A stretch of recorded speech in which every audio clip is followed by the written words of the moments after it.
We have another amazing guest, and he not only is an amazing guest, an amazing person, a great thinker, he is my personal coach.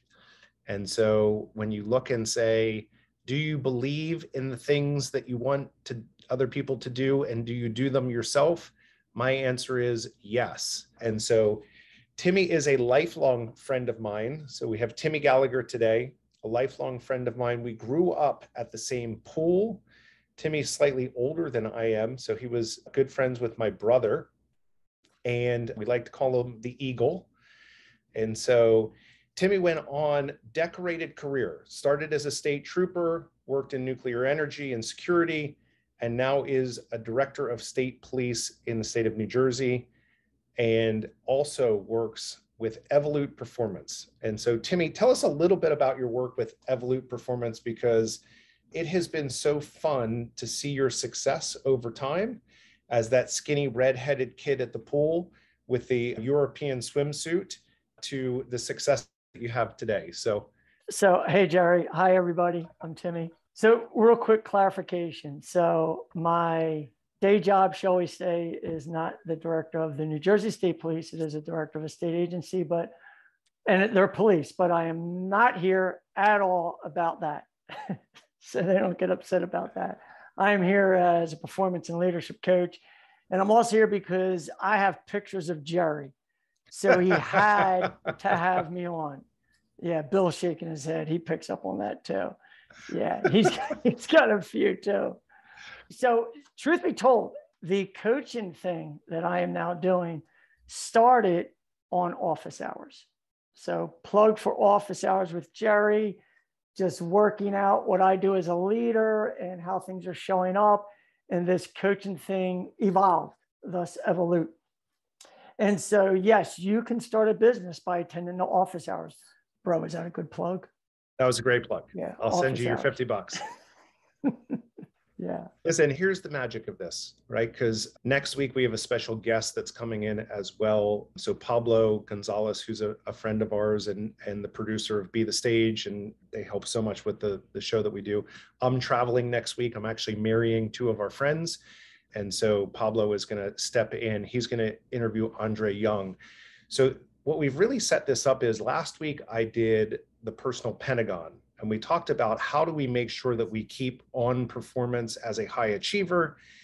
And Timmy is the embodiment of this as an ultra athlete, 7-time Ironman finisher. I mean, when the world shut down and there were no Ironmans to compete in, Timmy created his own. So when you talk about like drive and dedication and discipline and performance, this is the guy, right? And so the reason that I thought you would be great here is to really break down, because you have a whole morning routine that you go through. And so I think that's a great case study where we can make that piece of it real for people. And I think the other piece of it is the mindset piece that you have worked so hard to cultivate on your own and studied. And I think you have so much wisdom to share there. So those are the two places where, I mean, you can run all of these because you're such a scholar on all of this. But those are the two areas why I invited you to the show, because I just think those are the places where you have special sauce. So can you tell us about your approach to your morning routine? Get outside. That's a short version. All right, so it goes like this. Wake up, head call for the civilians. That means go to the bathroom. And I get outside. So the first thing you do, let me speak for me. First thing I do is you bring a gift to the world. You start your day with a gift. For me, it's as simple as I feed the birds. I'm like the bird man of Cotswold Ave here in New Jersey, but I do a whole thing. I say hello, I feed the birds. I've been doing it for years. I'm like the bird man of Alcatraz. They fly around me, they land on me. It's a whole St. Francis of Assisi thing. It's hysterical. But here's the takeaway. Bring a gift. So your intention and attention is I'm bringing myself to be of service. You we all know the action, right? You're going to get out of it what you put into it. So start it with a gift. So it's a gift. Then I get grounded. And Jerry and Pablo and Kim, my three magi, they get a kick out of this because I often send them a picture. Grounding means barefoot on terra firma, on Mother Earth, not on anything man-made. and just get grounded and then get present. The gift and being present to that, and the grounding and being present to that starts what I call your presence exercises, which is your mindset, which is literally moving your attention in such a fashion where it's going into the right side of your brain. It's moving out of your limbic reactive side into the right thrive side. So while I'm being grounded, feet on earth, then it's my prayers. I start with the world and I work my way back. You get on my prayer list, it's a real thing. You know, people are like, oh, I'll pray for you. That's nonsense. If I tell you I'm praying for you, I'm praying for you until you tell me to take you off. And I believe that energy goes somewhere. If Einstein said it goes somewhere, he's smarter than me, I'll go for it.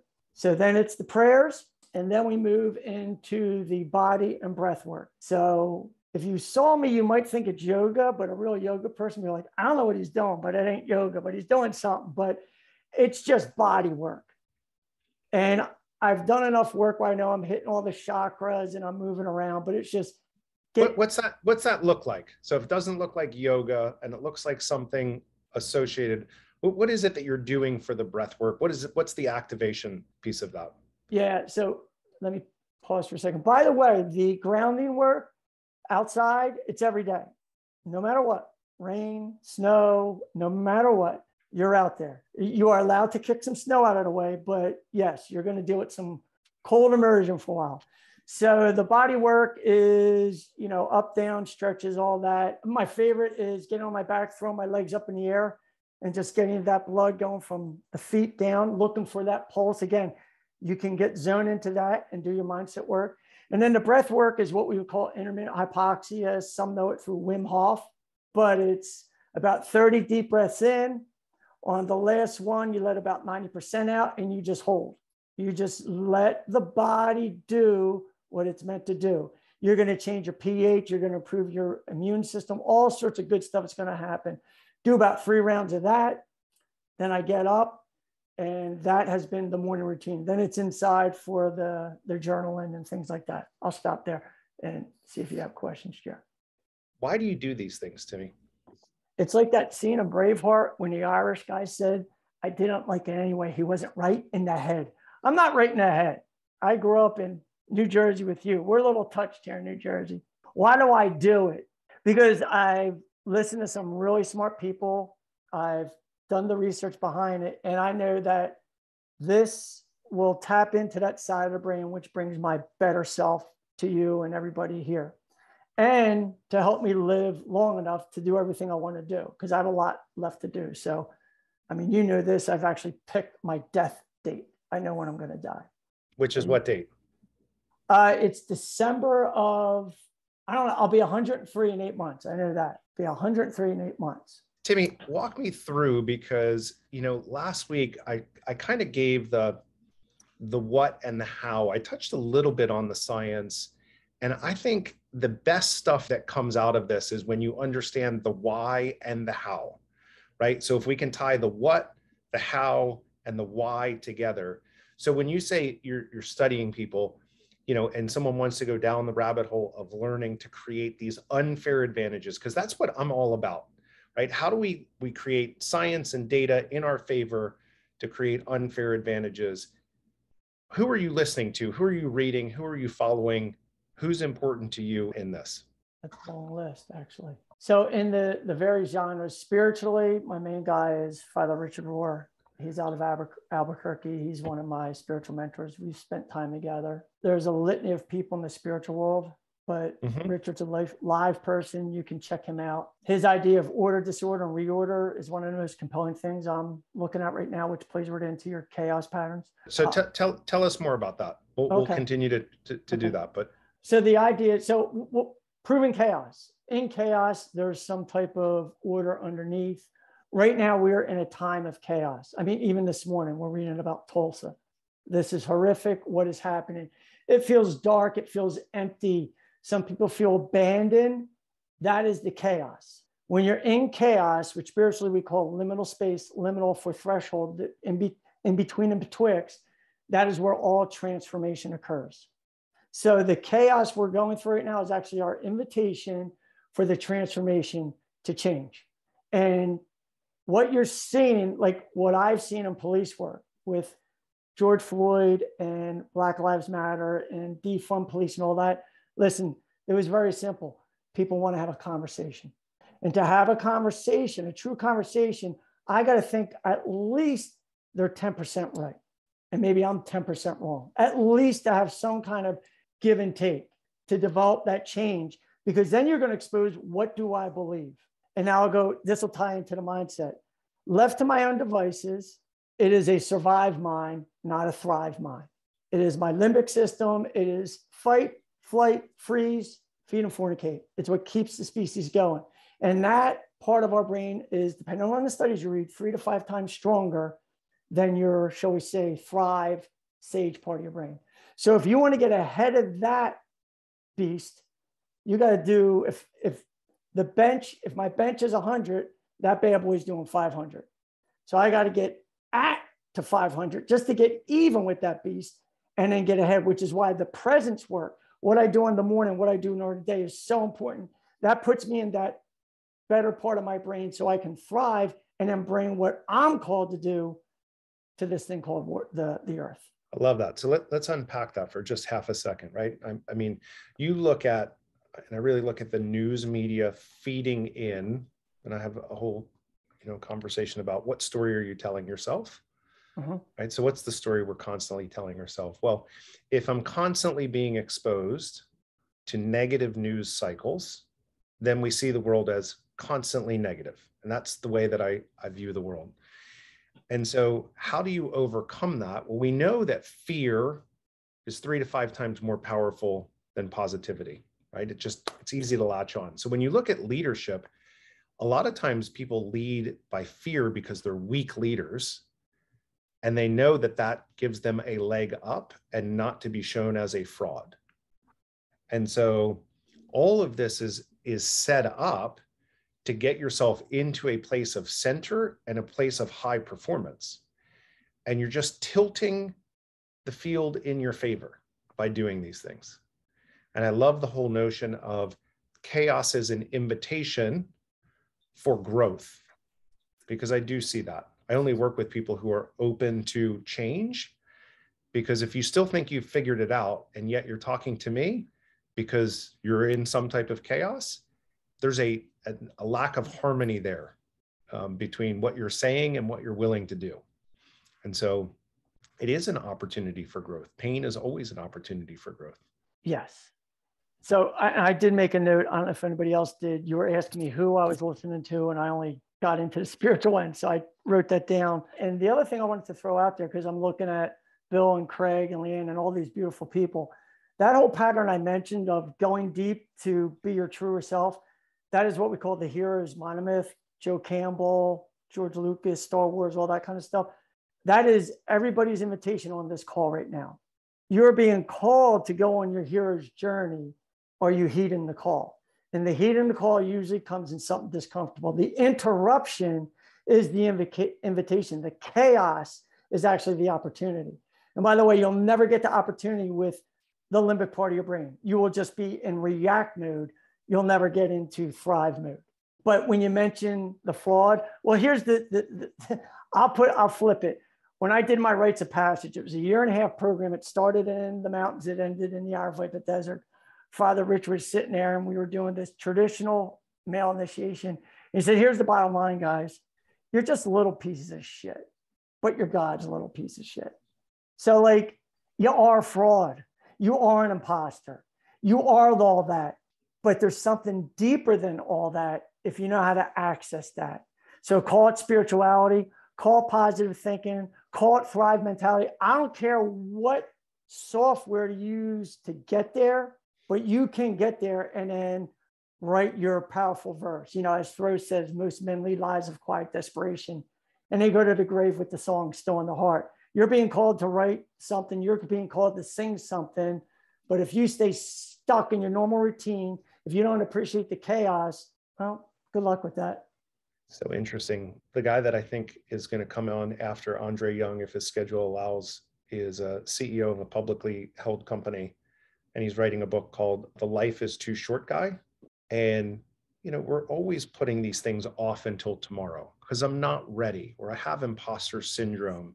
And the reality of it is, I've never felt ready to go lead companies. I've never felt ready to go lead, but it was my calling. And it was the thing that I was supposed to go do. And so I leaned into it. And when I was unsure, I raised my hand and I said, I'm not sure, Bill, I'm not sure. Come help me. Come see that blind spot with me, because we're always better together.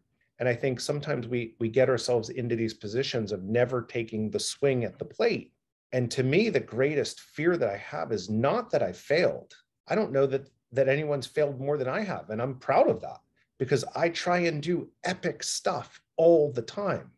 Things that people would never dream of, I try. What scares me is being 75 and lying on my deathbed in a hospital and thinking, shit, I could have taken those chances and I didn't do it. And I could live that life of what if. And so for you, I just look and say the opportunity is to lean into it, to lean into the gift. I'm 47. I'm never going to be 47 again. So I've got to continue to lean into the gifts that I have to give to the world to serve. And that's, to me, the opportunity. But you have to prime the pump. You have to do the work to make sure that your positive mindset is there to serve you and to serve the world with your gifts. Correct. And what I'm offering to everybody on this call is one way you can definitely do that is through this 2.5 to 3 pound thing called the brain. And by doing what I call presence exercises, you could call it meditation, but you need more of a focused attention practice than just meditation, like sitting there doing your mudras. But that will literally develop that side of the brain. We have the MRIs, we have the studies to show you all that. So, and think of like meditation. Meditation is not sitting there and it's home and everything's perfect. You will get interrupted. The paratroopers will jump in on you on your landing zone. And all you guys say is when they're coming in, thank you, folks, just I'll be with you in a minute, and go back. That focus attention back, that's a rep. That's a rep. You're getting that brain stronger. So that's why you got to do things that open up that side of the brain. Otherwise, it's like the old Dunkin' Donuts commercial, time to make the donuts. The guy got up, he made the donuts, came home, went to bed, time to make the donuts. And listen, that's why most men lead lives of quite desperation. And the only problem with that quote is it should say men and women now, right? Amen. I would invite anyone, if you have questions as we go, or your interest is piqued, throw it into the chat, and we'll bring you on to ask the question, because I think you have a guy here that is operating at next level type stuff, and anything that we can do to help you get into a place of performance, that's what we want to go do. So throw them in there. We'll bring you on. Timmy, who else are you thinking about specifically in your morning routine? I know Huberman is one guy that you look to. Who else? Yeah, so Professor Huberman out of Stanford, he's got a great podcast. All his stuff is spot on. Dr. Andrew Sinclair out of Harvard, if you want to get into longevity, and his protocols are fabulous. He's actually looking at supplements and mindsets that can actually not just stop, but reverse the aging process. I know it sounds bizarre, but go read the science. And what I'd also throw out there is don't just make it about what you're reading or listening to in the sense of like, what is the music you're listening to? What is the poetry you're listening to or reading? What is the art you're taking in? You want to give yourself all those experiences to cultivate all of that part of your brain. But again, that brain and your body are only doing what you're telling it to do. It is a wonderful machine we have here, but it pretty much does what we're asking it to do. And you'd be surprised that, as Goggins talks about, that next 40%. When you think you're done, you're only at 40%. I think it's interesting. I've had this conversation a number of times. I think we're aligned on this, which is I control my brain doesn't control me.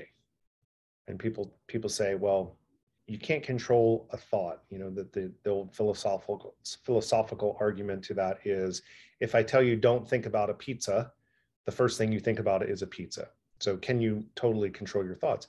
I think you can control your attitude and your approach. So the world is, we have a lens that processes that, and then a mind that we work on with it. And so I control my response to everything that's going on. And the clearer I am in creating that gap, that white space between impetus and response, which is really the clarity of who I am and the impact that I want to make, the easier it is to process those things. How do you stand on that? Well, I mean, there you're talking about Man's Search for Meaning, Viktor Frankl, where if a guy that can watch his entire family be killed, survive a concentration camp, and come out and say that you're still not going to get into here, he talks about the space in between the stimulus and the response. And that's the gap we can widen by doing the presence work.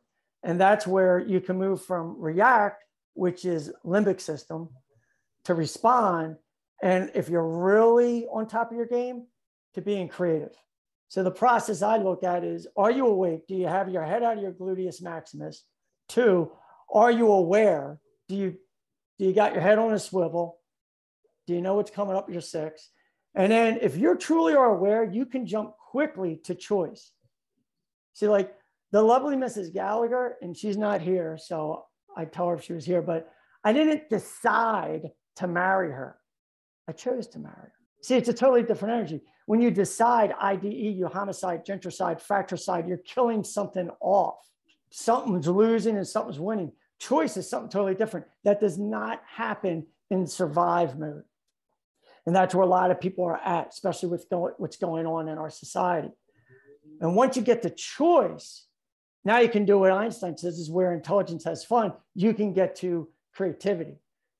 I mean, my dog, Trevor, the best bulldog ever, he does not think about going to the moon. But this thing called the human race one day was like, what is that? Oh, I think it's a moon. Let's go there. And that's what you're talking about. Like, here's where I'm at. Let's go there. So awake, aware, choice, creativity. Other than the things that you're doing in your morning routine and working on your presence exercise to create that more of a white space, to choose your attitude and your approach to get to creativity and widen that gap between impetus and response, what other tips do you have of how you create more of a gap? Because I always find, I say this, I've never built a world-class relationship yelling at someone. So I don't yell at people. And so the times that I felt bad about my actions is when I've reacted poorly. I am not in harmony with the person I aspire to be or my values and how it's contributing to my vision and the impact that I want to go make. And so how do you work your way through that? But the beauty there is that's another invitation. Because listen, we are human and we're going to screw it up. Again, go back to awake, aware, choice, creativity. So when you're awake of like, man, I was a poopy head on that one, go back and make the apology, make the amends, and realize that was a choice to be a better person. So as you do the morning routine, then throughout the day, particularly in police work, like we had a plan until we put it in play. Then it happened, and that's the same thing with life. So when the interruption happens, that's the invitation. When you screw it up, that's your chance to rise to that higher value or vision that you have. So it's what do I do throughout the day? Watch how that folds, watch how the iterations come. And then at the end of the day, you reverse the process.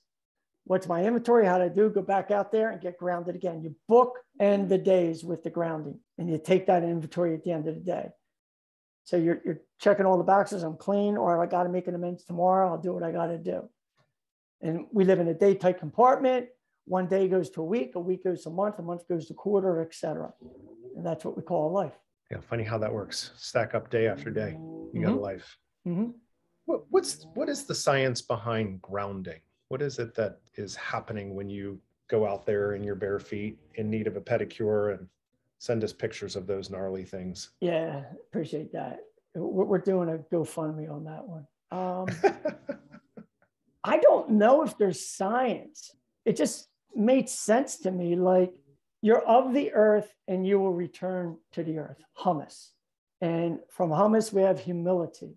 So be humble, get back out there under the sun or under the stars and just say, here I am, warts and all, doing the best I can. There's probably some kind of science of quirks and things like that. I don't know. I'd have to do some research. But think about it. We spend so much time wearing shoes, being in things man-made. We lose connection with where we come from, let alone we lose connection with each other. and we lose connection with ourselves. So it just seemed like a good idea to me. But if somebody knows the research, I'm open to read it. Thanks. Yeah. I just know that it's good and right. I look at all of those things and just keep on coming back to create those unfair advantages time and time again.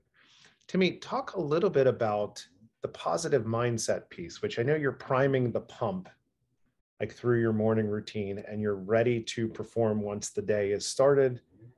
But I know you've been doing a lot of research about sages and saboteurs and the story you're telling yourself and how it serves you.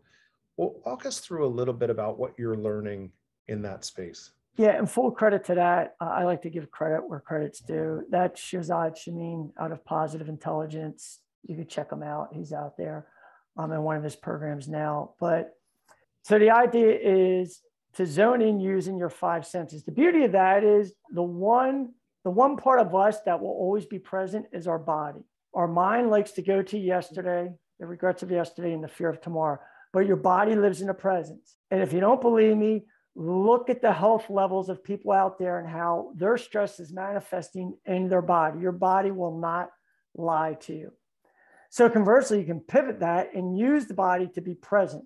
So you can use any of the five senses or a combination of them to zone in, not zone out, zone in. So to your point, Jerry, I know I'm going into a challenging meeting. All right, I did a good presence modality in the morning, but that draws down. So before I go in, I might do a 10-minute presence exercise. And I can do it anywhere and everywhere. And it could be as simple as like right now, if you're standing or sitting, if you're sitting, notice your butt in your chair. You've been sitting in it now for close to a half an hour, but you haven't really noticed it. And just notice the gravity, notice the weight, notice the texture of the chair, just zone in on that. Now, as you're doing that, if a voice, a saboteur, a parachute, the ego, whatever you want to call it, pops in, just excuse me, paying attention to my gluteus maximus in my chair, go away. That's a rep. You're going to get stronger. So you can do it with touch, smell, vision, all that. So you can do it before a meeting. You can do it during a meeting. You've got someone that you're not aligning with, they're a guru. They're telling you something about yourself that you haven't heard or learned yet. That's all it is. And challenging people are nothing but another invitation. But you'll be able to access that quicker if you keep working on the presence exercises. What does that mean? It's an invitation to learn more about yourself. Well, I think most people just stay in a place of being pissed off and saying that person's an asshole, right? And we don't say, okay, so this is a blessing for me. What can I learn here? How do I lean into this? How do I make this work for me? And what's it teaching about myself? Most people just go, it's about them. It's not about me. And I know we've done some of this work together about certain people who are being so kind to teach me lots of things that really piss me off. But, at the end of the day, you have been right in every single turn where I've thought to myself, man, it's me.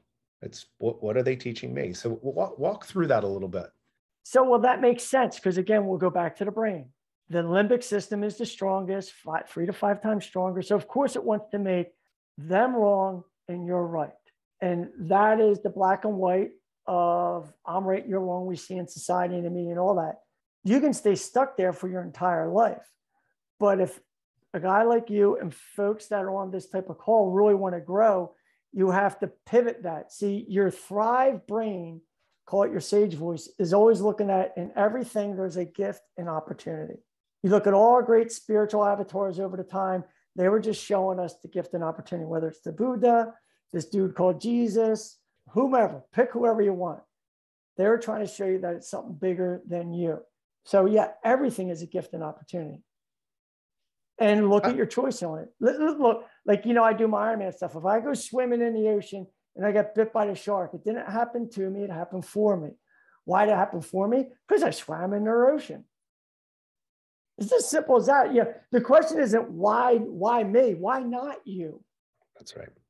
But I think our society, see, now you got me going, and a lot of our systems are set up for the the person that's really upset. And don't get me wrong, there's people that are injured, that are hurt. And yes, society needs to do something. But I'll tell you this, more offense is taken than given in this world. And we're missing the opportunities to get to the other side of that.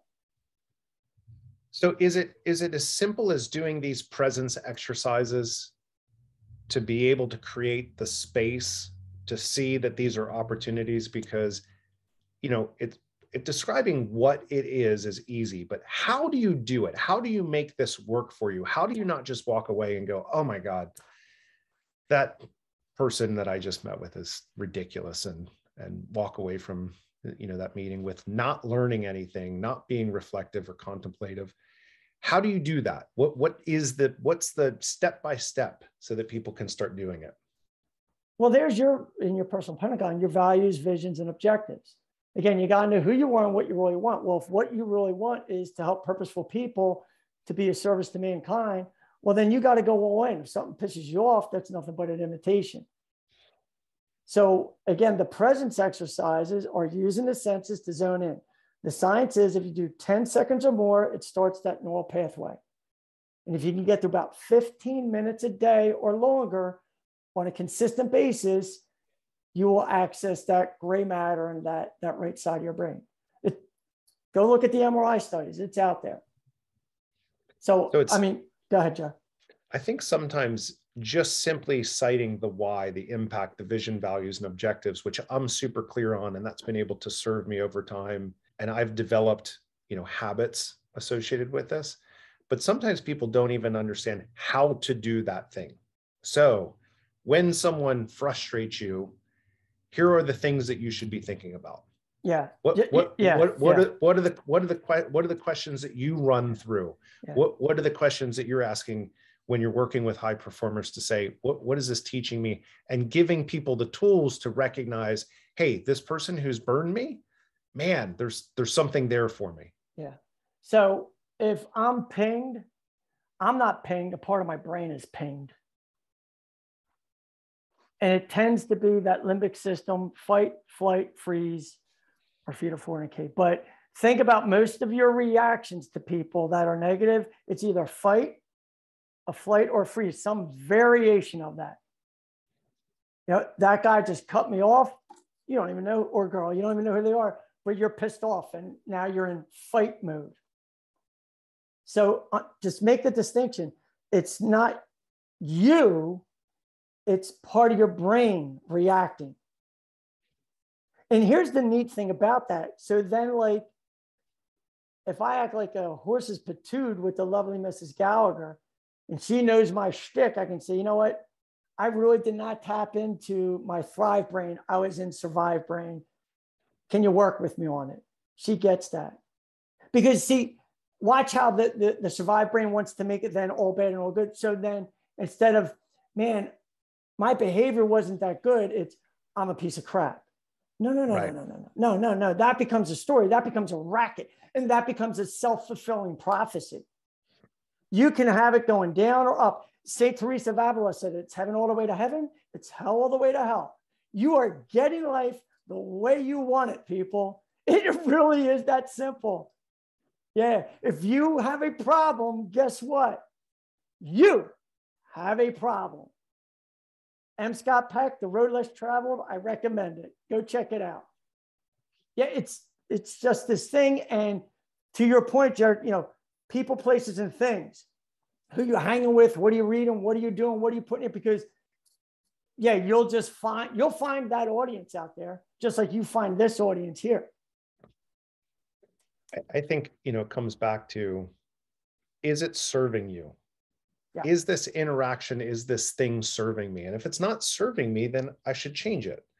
So if my thoughts, my feelings, and my actions aren't serving me, then it's my responsibility to change them. It's no one else.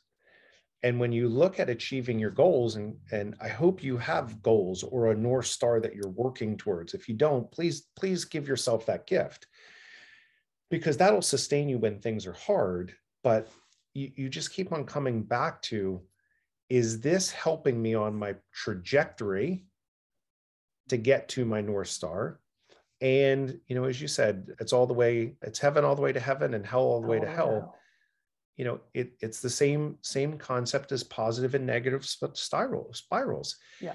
Stasis is death. It is static, right? We are always either on the way up or on the way down. And so you have to constantly be on that mindset of, how do I stop the negative spiral as quickly as possible, which is that awareness piece. The more aware you are, the faster you can get to action to change it. Yeah. And that's just level set real quick. Like, I know Mike could jump in on this. Like, if you're in true clinical depression, this is not to pull yourself up by the bootstraps, right? Those things do happen in our minds and in our bodies, and that's a whole nother story. But as long as you're healthy, you don't have those type of ailments. Yes, it is junk in, junk out, good in, good out. But what I'm offering people is it really is this 3-pound thing. And once you learn how it works, if you look at Dr. Stephen Peters, who's worked with Team Sky over there in England, and check out his stuff, the chimp paradox and all that, he breaks it down into 3 parts of brain. He calls it the chimp brain because our brain is very closely aligned to a chimp. Don't take it the wrong way, anybody, please. But the chimp brain, the computer brain, and the human brain. And your job is to manage your chimp brain. Don't give excuses for it. And the chimp will act out. It's what chimps do. And there's ways of dealing with it. But once you understand that it's just how this thing works, to coin a phrase, Pablo had it in the marketing stuff. Yeah, you can hack it. It's not hacking it. It's just knowing how it works and see it when it comes. When you get good at this, and this is where things like the Enneagram come in, or the Sage and Saboteur with positive intelligence, once you know your nonsense, you can see it coming like, no, not right now, not right now. Now, don't get me wrong. Some of what makes me can be useful. Like, I can be a perfectionist. Well, there's times when it's bring that on, but 24/7, no. And I know that's why I drive some people, my team, nuts. And fortunately, I tell them, like, this is me, warts and all. And when I act that way, just flag on the play. Flag on the play. Okay, let's look at the tape and let's run that play again.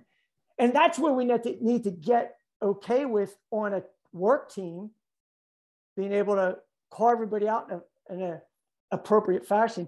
And that's where we need to get as a society. Totally agree. I think it's this whole notion I find with accountability, right? So without clarity, there can be no accountability. And so if you don't have a clear vision, you don't have clear values of expectations, you can't hold anyone accountable to that. But when you do need to hold people accountable, I find it interesting that people are unwilling to do it. They're unwilling to have the hard conversations.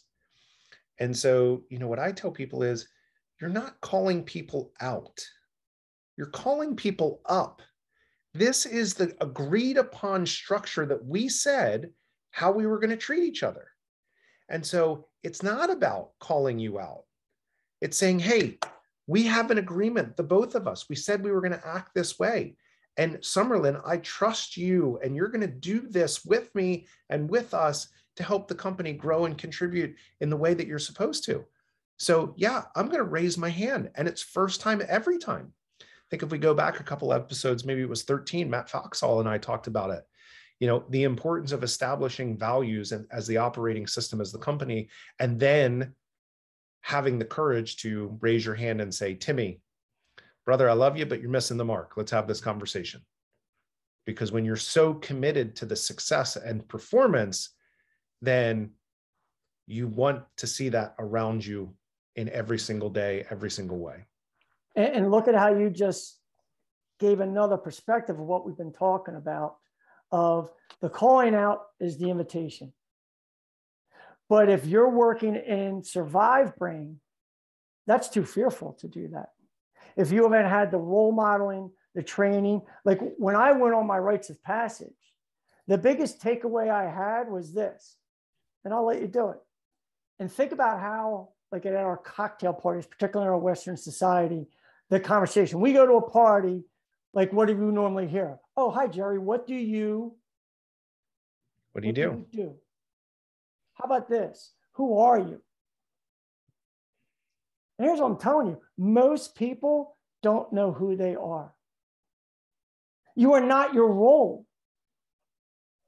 I am not a director of this. I'm not a coach. I'm not even a husband. I'm a beloved son of God. And when you rest in that ontological experience, you ready for this? Nothing can hurt you. This is why why your mom and my mom at the swim club used to say, sticks and stones may make you bones, but names will never hurt you. If you know who you are, like if I say to Leanne here, the word are wet, does it make her wet? No, it's just a word. But we hear a word from somebody and we've just gotten wet with that word. Take your power back. Put the doorknob on the inside is what Grandma Gallagher used to say. If your doorknob is on the inside and there's none on the outside, you don't get in unless I let you in. But look at how we react to everything out there. So this is why you get up early, you feed the birds, you get bare feet on the ground, you do your prayers, you do your intention, you do your yoga, you do your breath work. This is my intention and attention today. And here's what I'm going to promise you.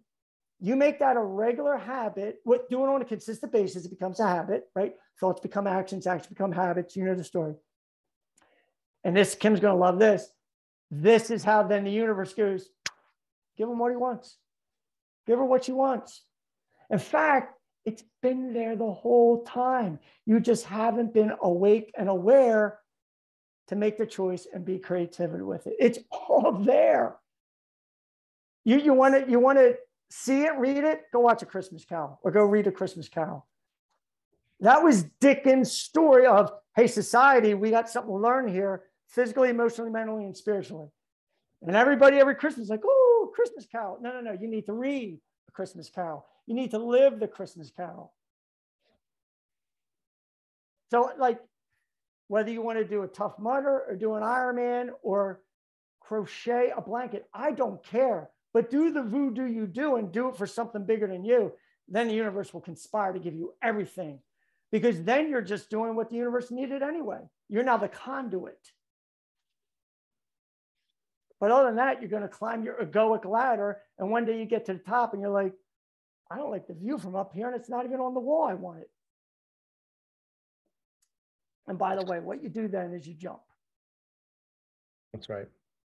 I think sometimes people listen to ideas like this and think it's very frou-frou, like, oh, what do you mean the universe is going to give me this? It's like, yeah, no, I mean, I believe this with all my heart. You have to go do the work to be prepared, right? So when I was writing 9 Principles of Personal Performance, my early draft of that was the prepared opportunist.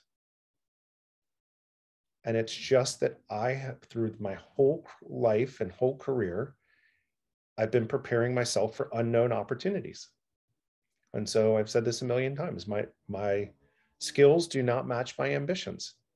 And that's why I'm continually working as hard as I can to figure out the work that I need to go do and then go do that work. And that's why we have this show, to share thoughts and have Mike add on top of it, and Leanne and Craig and Kim and Summerlin, Roanne and Maria and Christian and Paul, just to be like, wow, so interesting. If I can get one thing that levels up my performance and gets me to a better place where my mind is quiet and it's serving me instead of serving all this noise out there, because we've finally done the work to get ourselves into zones of performance. That's what it's about.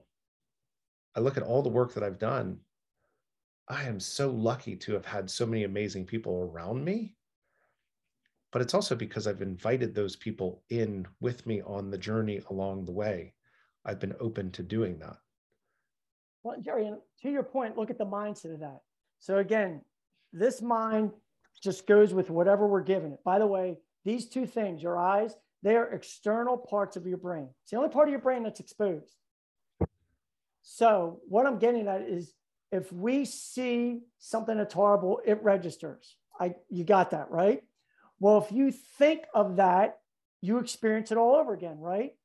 Well, it works the other way. If you think of, like we talked about, May 13th, 2023, we have a specific vision and goal for Timmy Gallagher. When I think that, it goes into the brain just like anything else, and that triggers the chemicals and triggers the reaction. You're going to get it the way you want it.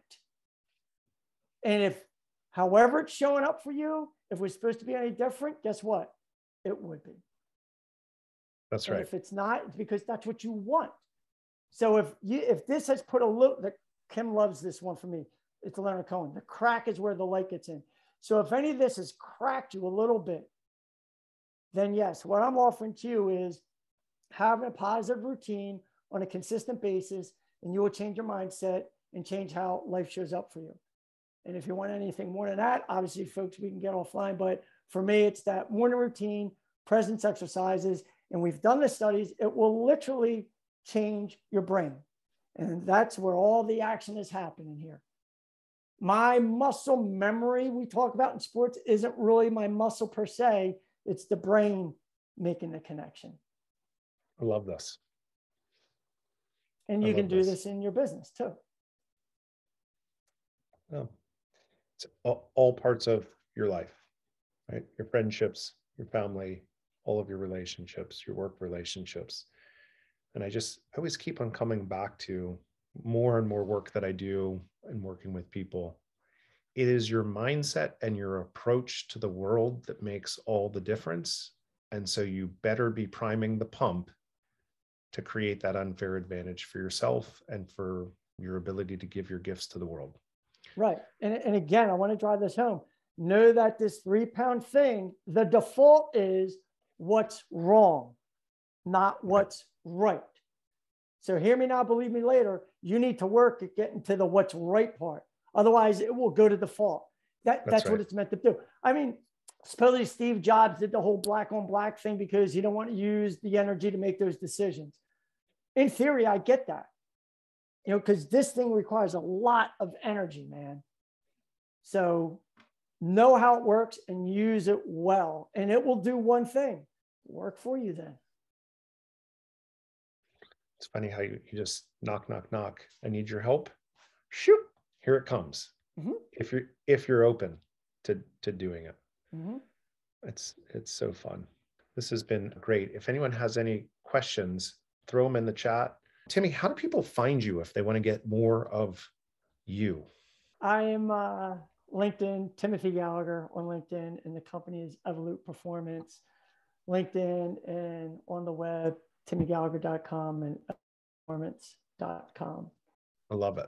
One thing that really spoke to me on the call, Mr. Timothy, was when you talk about heed the call and be your own hero. It kind of referenced one of the podcasters that I listen to that, you know, whatever, you know, your deity is, obviously, you know, you got to heed that call. And, you know, if you're asking, you know, for something, whether it be patience, you know, hope or something like that, I took it as like the invitation to be, you know, having an opportunity put in front of you. Like if you ask for patience, yep. Are you just going to get patience, or are you going to get an opportunity to be patient? Yep. And I feel like that was one of the major things I wanted to ask you was, what would you think about that as far as seeing it like an opportunity or an invitation, or if they're the same thing in that same light? Yeah, you're dead on. So to back you up, my man, Father Richard, one of the tasks he has given me is, hey, Tim, pray for one insult a day. Go out there and get one good insult just to put yourself in check. But same thing for you. Like if you want patience, yeah, you'll get stuck in traffic, right? It's like, you want in, tough guy? Like, I mean, I'm a pugilist by nature. So it's like, you want to step in a ring, you're going to get punched in the nose. That's what you wanted, right? You got the bonus plan, right? Like Jerry on the office hours, you have to tell why people love you. And Mike knows this. Some people don't love me because if you tell me you want to get to a purpose, well, game on, bro or gal, we're going to get on. I will bop you in the nose. And then when you go like Marsha Brady out my nose, I'm like, what do you think we were doing here? Like I do 140.6 miles for fun on my own.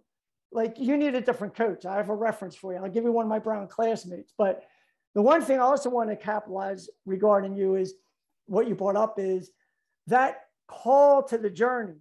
It usually shows up with, you're an ass, you're an idiot, you're pissing me off, you're bugging me again, that is you. And like the Enneagram, I found my Enneagram energy with Father Richard because I was totally insulted by that number. I'm like, oh, yeah, I do that. And it's like, okay, well, that's your invitation. So you're 100% on.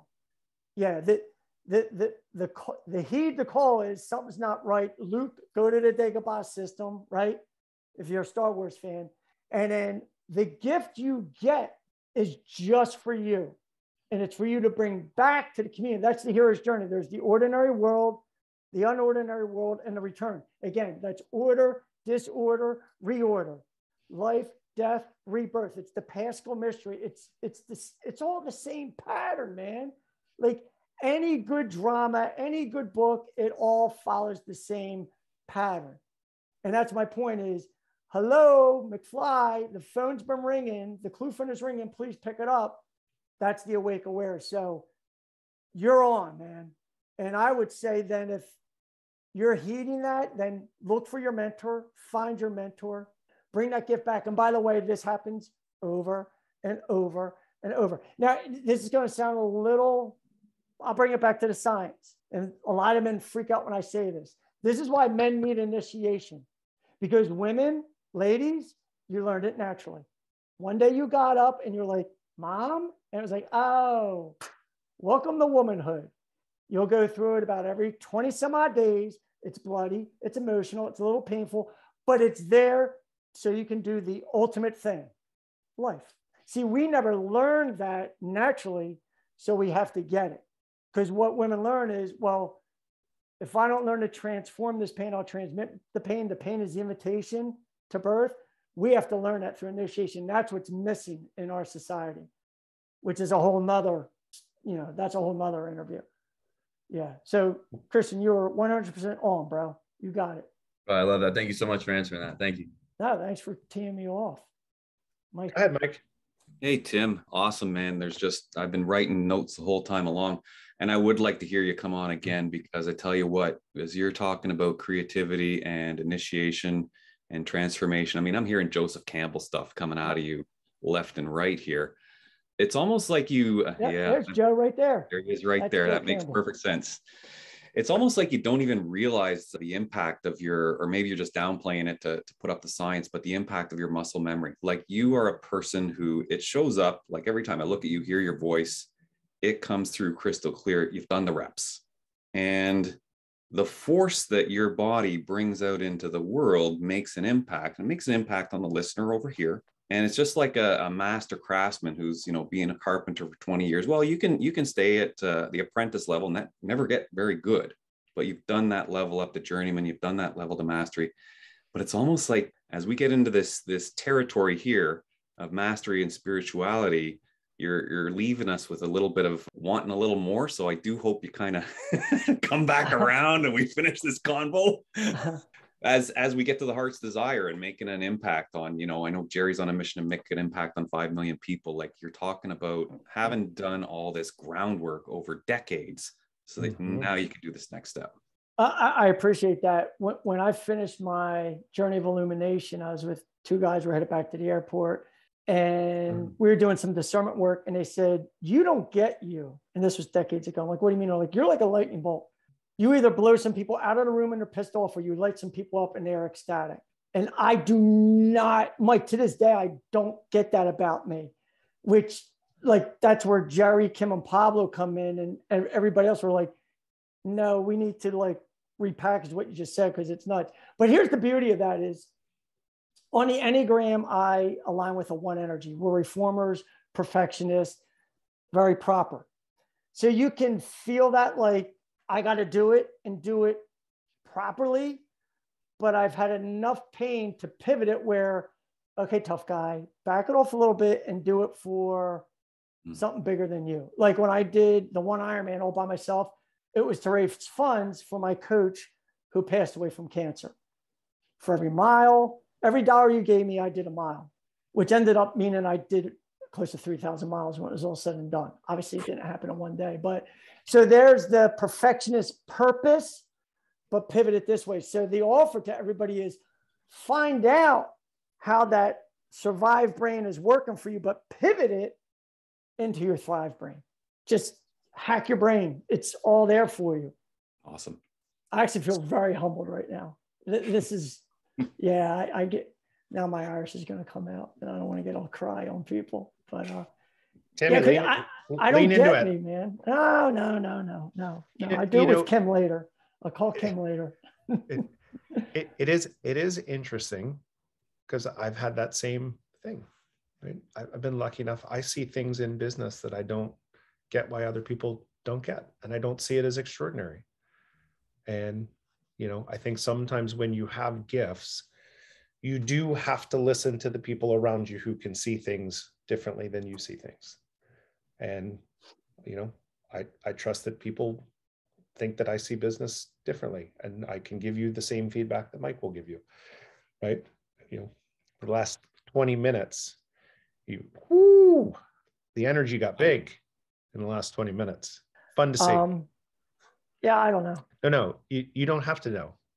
You just say yes and accept it. And you keep giving the world your gift, because the world needs your gift.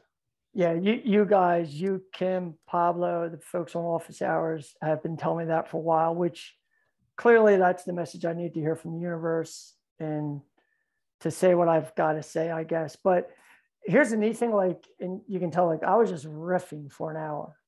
So someone else is really talking. It's not really me. I mean, it's all those people I read and listen to, and yeah, it just comes out. So, I mean, if I had to do a bibliography right now, the footnotes would be insane, because this isn't me. The books are nuts in my room. But here's something that I'll share with you. I had a professor in college. I took her because she was called Easy A Ray. And I was like, I need an easy class. Nice. I'm going to take Easy A Ray. Except for the fact that the semester before I took her, someone told her that she was Easy A Ray. So she was not very easy the semester that I took her, because she was upset about that. And she said, there's only two ways that you're going to get an A in this class. You're either going to know every single thing that we've taught you, or you're going to be able to synthesize ideas that are unique from many different places into something that is new. And so, like you, I've read so much, I don't know who to give credit to anymore, because it's just become imbued into my body. I'd love to give credit. I have a picture of all the books that I had to give away when we sold our home. And I mean, I'd love to give credit, but I also believe that I have synthesized into something new that is great. See you, Leanne. So I think give yourself a bit of credit as you do that, because synthesizing new ideas is that creativity that creates a unique opportunity for people to learn and grow and serve. Well, and it's like art, right? You make your art, you paint your picture, you write your novel. If it lands on them, great. If it doesn't, that's right. My art. On the next thing. Yeah. All right. Sounds like we need to bring Timmy back. We're going to bring Timmy back. Maybe. Oh, no, I can handle that. I'm like wiped out now. You did great. I'm so grateful for you agreeing to come and inspire us, as I always am with you. So thank you for that.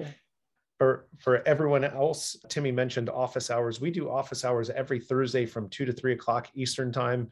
It's really for leaders who just are looking for community.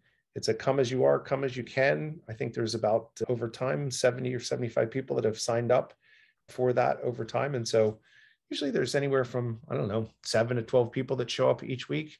It's an opportunity to get feedback on any challenges that you're having. I'd also tell you, if you haven't joined the Proven Chaos Facebook group, Best Places to Lead, I would invite you to do that. I think we're up over 70 people over there. So we have some fun just figuring out how we can all lead better. So Timmy, thank you so much for your time. And next week, catch Pablo. So I think we're going to have two forces of energy next week between Pablo and Andre Young, who talks about leadership and mindset, again, tied into the personal pentagons. We're trying to make that come to life for people. And that's what it's all about. So hopefully we'll see you guys next week. Thanks for doing this, Jerry. Good service. Absolutely.